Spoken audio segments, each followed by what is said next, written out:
नमस्कार मंडळी, मी सुषमा आपलं घरगुती रेसिपी मराठीमध्ये स्वागत करते।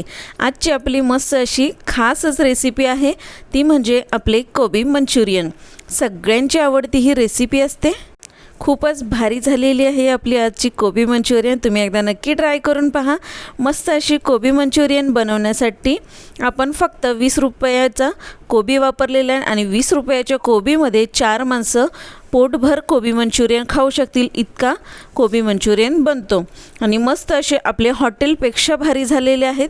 तुम्ही एकदा अशा प्रकारे कोबी मंचुरियन नक्की ट्राय करून पहा, सर्वांना आवडेल आणि तुम्ही नेहमी अशा प्रकारेच बनवाल इतकी माझी गॅरंटी आहे। आणि मस्त अशा आपल्या कोबी मंचुरियन बनवण्यासाठी आपण कमीत कमी साहित्य वापरलेलं आहे आणि खूप खास आणि टेस्टी झालेले आहेत आपले कोबी मंचुरियन। तर त्यासाठी आपण फार काही नाही, मी ज्या स्टेप करते त्या स्टेप तुम्ही फॉलो करा, म्हणजे यापेक्षा भारी सुद्धा तुमचे कोबी मंचुरियन होतील। तर त्यासाठी आपण इथे एक कोबी घेतलेला आहे बघा। हा कोबी आपण 20 रुपयांचा कोबी आणलेला आहे। आता या कोबीमध्ये 4 लोक पोटभर कोबी मंचुरियन खाऊ शकतात। तर त्यासाठी आधी आपण याला चिरून घेऊया।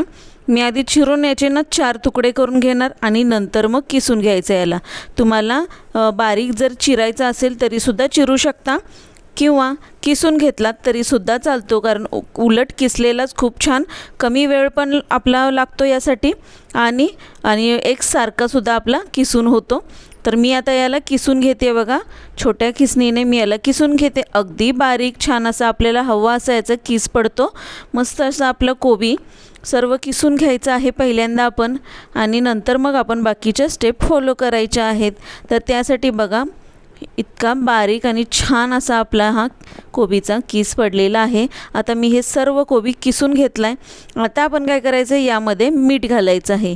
इथं मी 1 ते 1.5 चमचा मीठ घालते, म्हणजे पूर्ण कोबीला आपल्या पाणी सुटेल, म्हणजे जो वास येतो ना तो वास आपला निघून जाण्यासाठी आपण यामध्ये मीठ घालायचं। म्हणजे याला पाणी सुटल्यानंतर ते जे पाणी असतं ते आपण पिळून काढायचं, जे आपल्या कोबीला वास अजिबात येणार नाही। आता याला आपण काय करायचं की 10 ते 15 मिनटं झाकून ठेवायचा, म्हणजे याला आतमध्ये छान असं पाणी सुटेल। तर झाकून ठेवायचं 15 मिनटासाठी। याला असंच ठेवून दिल्यानंतर बघा, आता 15 मिनटानंतर बघा याला पूर्ण पाणी सुटलेलं आहे या पूर्ण कोबीला। आता आपण याला ना असं पिळून काढूया, व्यवस्थित असं पूर्ण यामधलं पाणी काढायचं आहे आणि पूर्ण आपला हा कोबी पिळून घ्यायचा आहे। कोबी मंचुरियन बनवताना ही स्टेप खूपच महत्त्वाची असते, त्यामुळे ही स्टेप नक्की करा, कारण आपल्या कोबीला जर जो वास येतो, उग्र वास येतो, तो आधी आपण काढून टाकायचा आहे आणि त्यानंतरच आपण मंचुरियन करायला घ्यायचे। तर पूर्ण कोरडा झालेला आहे आपला कोबी। यामध्ये आपण थोडंसं म्हणजे 1 चमचा किसलेलं आलं घातलं आहे, 2 चमचे आपण इथे किसलेला लसूण घातलेला आहे आणि त्यानंतर तिखट हवं असेल तुम्हाला तर इथे बारीक चिरलेली मिरची घाला, नको असेल तरी नाही घातलं तरीसुद्धा चालेल। लाल तिखट आपण इथे कलरसाठी 1.5 चमचा घातलेला आहे। 4 चमचे मैदा आणि 4 चमचे मी इथं कॉर्नफ्लोअर घातलेले आहे। दोन्ही पिठं समप्रमाणात घालायची आणि यानंतर आपण हे मिक्स करून घेऊया, म्हणजे या पिठांमुळे छान असं बाइंडिंग येईल, आपले गोळे बनवायला मदत होईल। तर व्यवस्थित असं मळून घेऊया। जर तुम्हाला पीठ कमी वाटत असेल तर तुम्ही समप्रमाणात घ्या, म्हणजे 1 चमचा मैदा 1 चमचा कॉर्नफ्लोअर असं घ्या, म्हणजे दोन्हीचं प्रमाण अगदी व्यवस्थित होईल। मी इथं जे प्रमाण घेतले तेवढ्यातच माझं हे पीठ भिजलेलं आहे आणि छान असं बघा याचा गोळासुद्धा बनवून तयार झालेला आहे। फक्त आता आपलं मीठ टाकायचं राहिलं यामध्ये। आता आपण यामध्ये मीठसुद्धा टाकून घेऊया, अगदी अर्धा चमचा फक्त मी यामध्ये मीठ घालणार आहे। मीठ घातल्यानंतर मग अजून एकदा छान असं याला मिक्स करून घेणार आहे। आपण हे पीठ मळून घेतल्यानंतर याला आपण असंच ठेवायचं नाही आहे, लगेच आपण याचे गोळे बनवायला घ्यायचे आहेत। असंच जर तुम्ही पीठ ठेवलं तर पुन्हा याला पाणी सुटायला लागेल आणि हे पातळ व्हायला लागेल। त्यामुळे गोळा बनवून घेतला की लगेच आपण त्याचे छोटे छोटे बॉल्स किंवा जे आपले मंचुरियन आहेत ते बनवून घ्यायचे आहेत। इथं आपण आता एकाच साईडचे सर्व मंचुरियन बनवून घेऊया।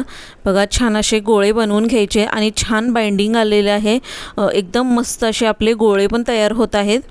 सर्व आधी आपण याचे गोळे बनवून घ्यायचे आणि नंतर मग फ्राय करायला घ्यायचे। बनवत जर फ्राय करायला लागलो ना तर अर्ध लक्ष तिकडे असतं, अर्ध लक्ष इकडे असतं आपलं, त्यामुळे ते आपले गोळे करपतात पण।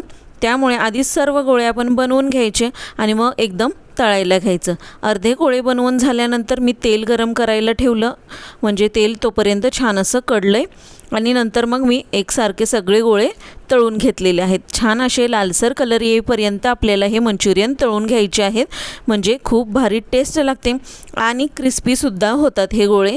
छान असे मीडियम गॅसवर आपण याला तळून घ्यायचं आहे आणि ते फुटू नये याची थोडीशी काळजी घ्यायची, म्हणजे हलवताना आपण अगदी ते फुटतात, थोडेसे नाजूक असतात तळेपर्यंत पण तोपर्यंत आपण छान असे त्याला तळून घ्यायचे, अगदी फुटू नये म्हणून त्याची थोडीशी काळजी घ्यायची आणि मस्त असे बघा लालसर कलर येईपर्यंत आपण हे मंचुरियन तळून घेतलेले आहेत, मस्त असे गोल झालेले आहेत।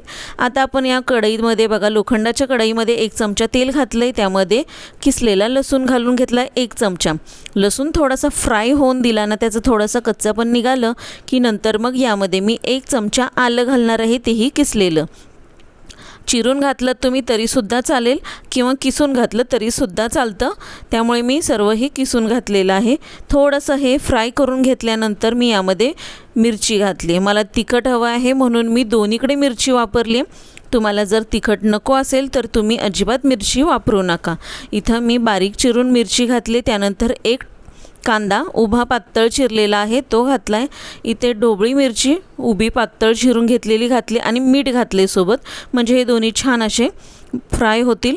मस्तपैकी हलवून घेऊया, छान असं थोडासा कलर चेंज होईपर्यंत आपण याला फ्राय करून घ्यायचं आहे। आणि त्यानंतर बघा आपण इथे एक चिली सॉस आहे तो 1 चमचा घातलेला आहे आपण यामध्ये आणि त्यानंतर सोया सॉस घालायचा आहे 1 चमचा। त्यानंतर डार्क सोया सॉस आहे तो सुद्धा आपण इथे 1 चमचा घालणार आहोत। त्यानंतर आपण टोमॅटो सॉस घालायचा आहे 2 चमचे, म्हणजे छान असं थोडं आंबट अशी चव लागते आपल्या या मंचुरियनला।